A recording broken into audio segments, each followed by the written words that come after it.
guys, welcome back to my channel. It's your girl, Miss Fighting Fiercely, Michelle N. Johnson, and this is episode 4 of Endo Eats. If you're just finding us for the first time, this is Fighting Fiercely, the space where we educate, enlighten, and empower about all things endometriosis.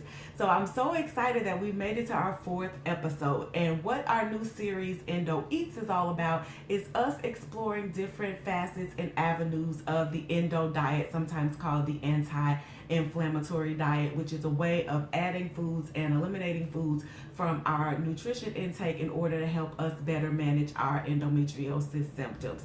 So last week we talked a little bit about the gluten diet, which is typically found in our breads, our pastas, our rice foods, and we talked about some substitutions or foods that we can add that are gluten-free versions to help us enjoy some of our favorite foods. And so today we're going to talk a little bit about oils, sweeteners, substitutions, and some swap outs. As you know from our first episode, as we were going through the things to eliminate from our diet, we talked about the fact that most oils that we use today are heavily refined, they're highly processed, they're damaged by the high levels of heat that are used in their processing, and those tend to be highly triggering for the inflammatory response in our bodies when we take them in. It's also been reported that those hydrogenated spreads that, like, I can't believe it's not butter, and things that like are butter replacements often have hydrogenated oils in them, which not only increase inflammation, but they increase pain. They have been reported to reduce fertility and other serious diseases. And so I want to talk about some healthier alternatives for using oils that will be more palatable for us and for our endo symptoms.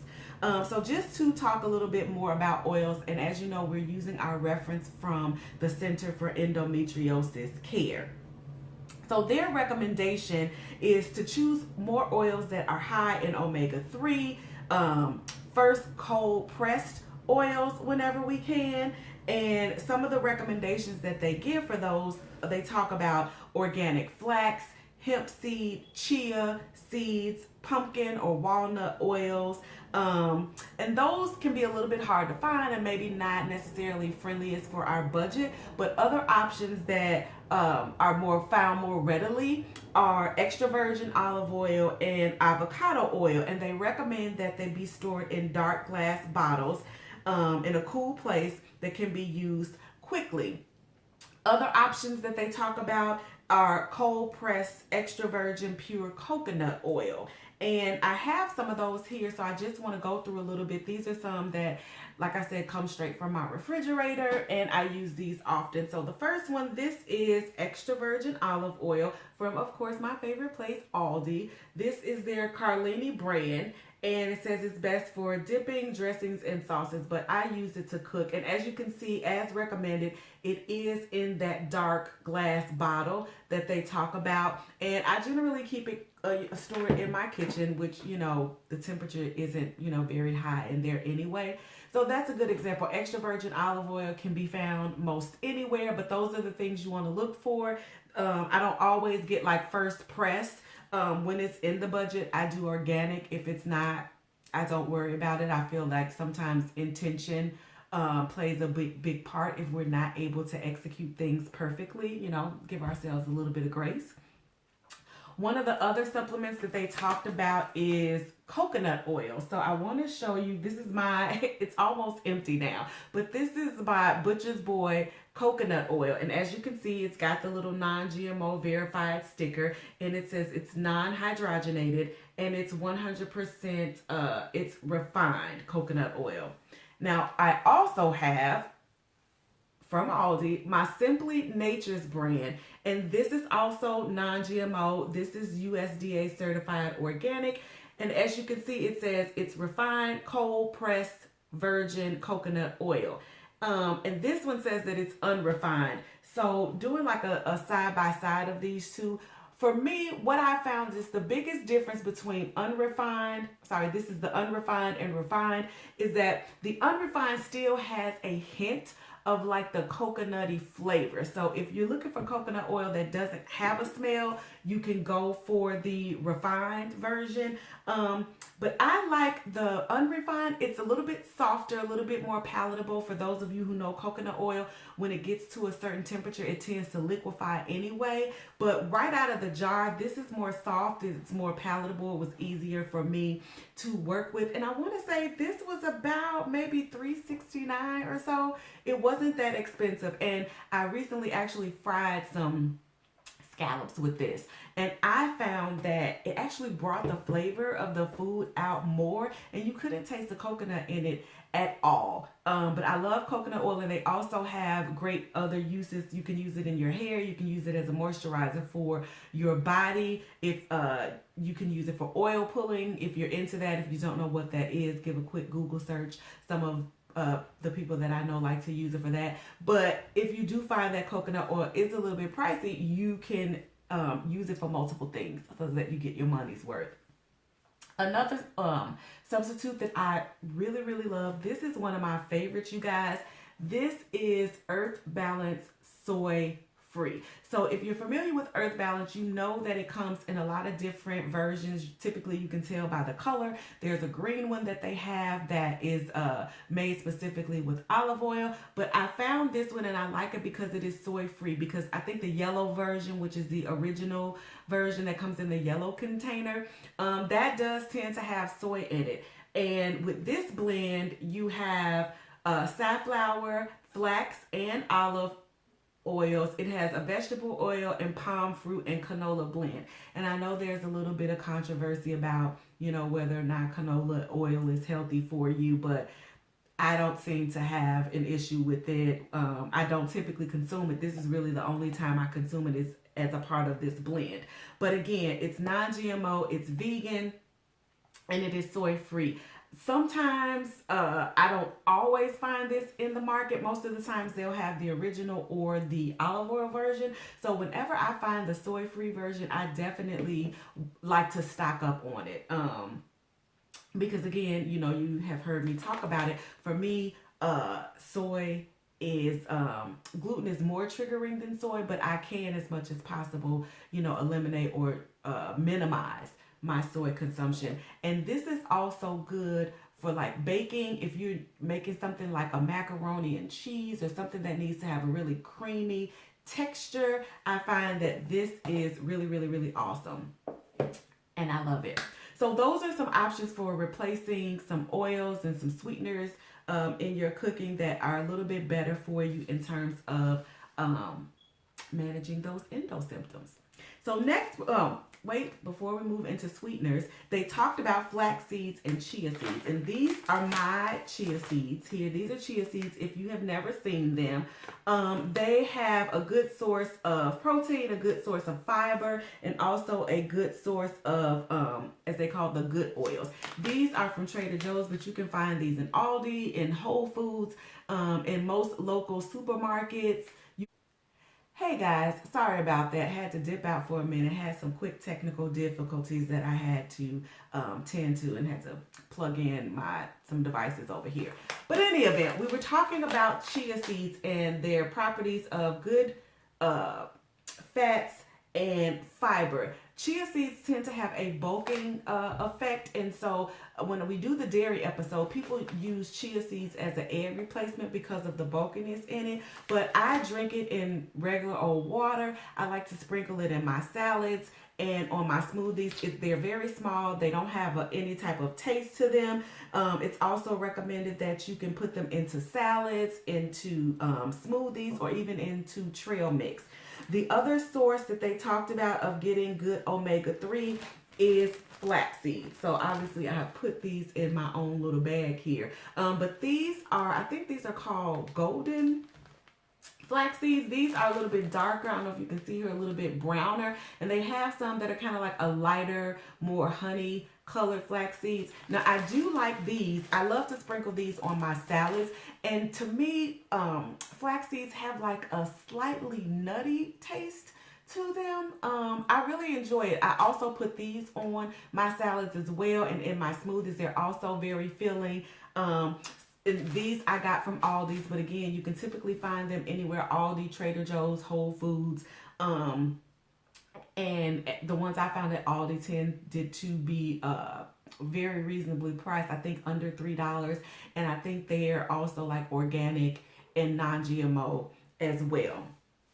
So now we're moving into the sweeteners. So as you know, one of the biggest reasons that sugar is bad for us endo peeps is because sugars and also the refined honey, which are like our typical clover honeys and things that you see in the supermarket.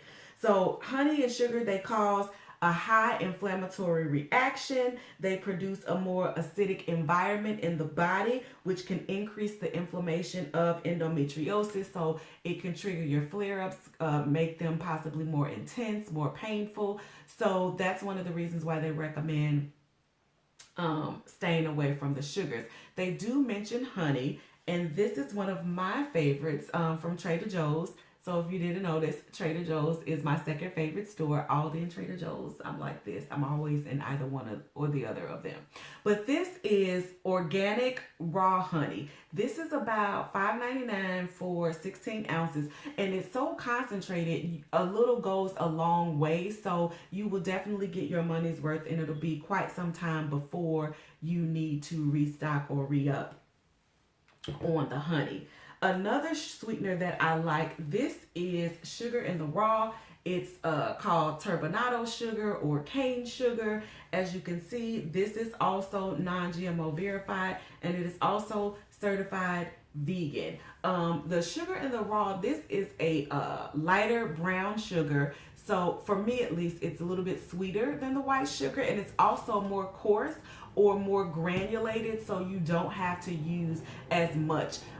When I drink my teas and things, I prefer to use honey as my preferred sweetener, but I did use the Turbinado Sugar last week when I talked about the gluten-free, when we were talking about the gluten-free maple pecan bars that I made. I did use the Turbinado Sugar, and one of the compliments that my mom gave was that it was the perfect amount of sweetness. It wasn't too sweet or too sugary sometimes, like those kind of desserts can be, and it was also less triggering. I didn't get any inflammatory or flare-up response when using it. And this brand, I don't know if you can see here on the back, they make other alternatives as well. They make sugar in the raw, what we have here. They make stevia in the raw. They make agave in the raw, and they also make monk fruit in the raw. And all of those alternative sweeteners are good variations to use instead of the white sugar there.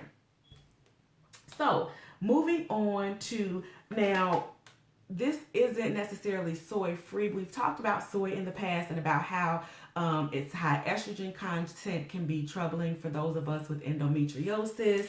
And I just want to go back for a quick second for soy. I'm going to do a more in-depth episode about soy in particular, but since I had these and I thought about it, I wanted to bring them up really quickly. So with regard to soy, it is mentioned here that typically speaking, that soy can be difficult to digest, and it can also be quite inflammatory. It says here, and again, this is from the Center for Endometriosis Care, that modern soy is one of the most heavily sprayed crops and is almost always genetically modified. If you have to consume soy, because again, even in a lot of meat replacements and vegan and vegetarian and even gluten-free options, I mentioned this in the previous video, it almost always contains soy, right? So I would say for me, it's difficult to eliminate completely. So like I said, I monitor, I modify, and I minimize. But the recommendation here is that if you utilize soy, to stick to occasional condiment-sized servings of certified organic non-GMO soy. And so I just had these in the fridge, so I just wanted to pop them out. And again, this is almost gone. This is gluten-free soy sauce, tamari soy sauce, traditionally brewed. And tamari is one of the recommendations here. It says stick to 100% certified organic GMO products that are traditionally fermented, such as miso, natto, tempeh, tamari, which is used here, and nama shoyu. And again, I hope I said that correctly. But I wanted to bring this out because this is gluten-free. I don't think we talked about this in last week's episode, but it's gluten-free, and you can see here it is the non-GMO verified brand of soy. So if you're looking to, move in the right direction, if you're not at a point or you haven't found a product where you can eliminate soy completely, that is one that moves in the right direction. And also, this one is my gluten-free orange sauce. I made an amazing orange chicken gluten-free dish earlier in the week. And again, although the focus here is on gluten and it does contain soy ingredients, as you can see, it has been certified gluten-free, but you see the little non-GMO verified sticker here. So again, it's just a step moving in the right direction, and it can be helpful. So again, we talked about baby steps and moving gradually. So those can help you along the way. The last thing I want to talk about is one of my favorite swap outs for caffeine, but we gotta pause right quick because I just saw that I left it upstairs. So I gotta run upstairs and go get it. I'll be right back. Okay, you guys, so I'm back. I don't know what it is. I'm having all kinds of interruptions and shenanigans going on today, but if you made it thus far, thank you so much for sticking with me. I'm still learning my way, navigating through this whole YouTube video recording thing.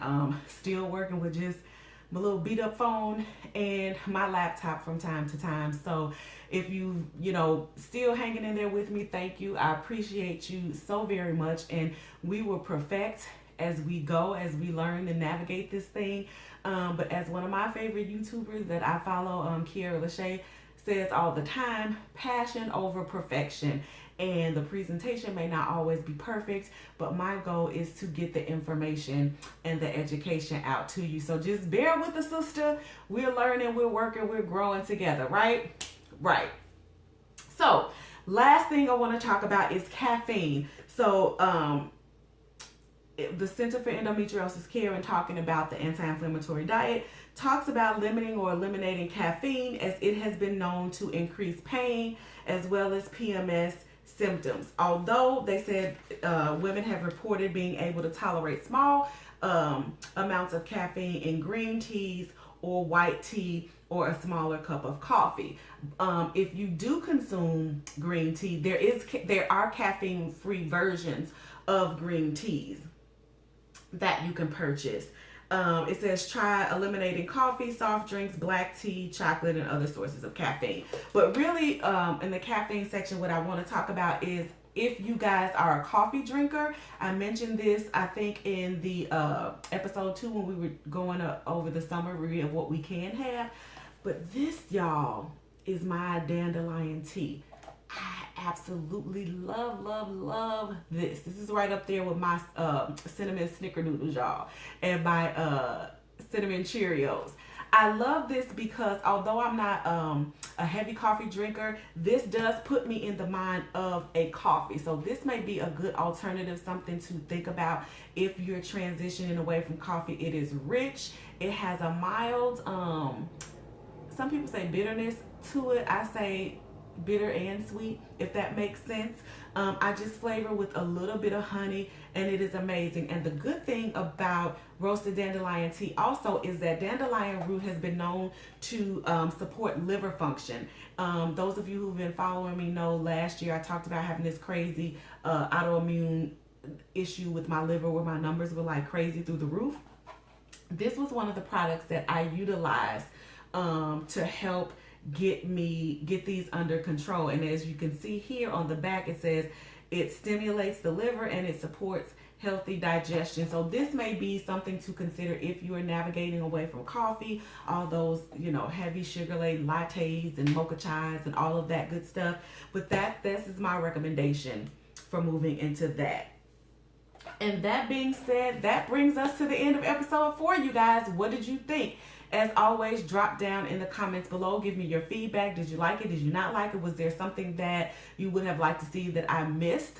If you found that this information has been helpful for you, please, please, please don't forget to like, to subscribe, and to share. And don't forget to give us a thumbs up, because YouTube is all about the thumbs up. As you know, it helps to improve our visibility and helps us to be able to grow the channel. So that is it, you guys, for episode 4. Thank you so much for hanging in there with me and all my mishaps.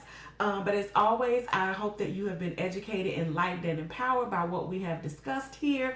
Not quite sure what next week's episode is going to be about. But if you have a suggestion, something you want me to talk about specifically, drop down in the comments and let me know. As always, it's your girl, Miss Fighting Fiercely. I pray that you have been educated, enlightened, and empowered by what we've discussed today. I'm doing this for us. I'm doing this for you. I'm doing it for me. I've got your back. As always, be educated, be enlightened, be empowered. I'll see you next week. And until then, keep fighting.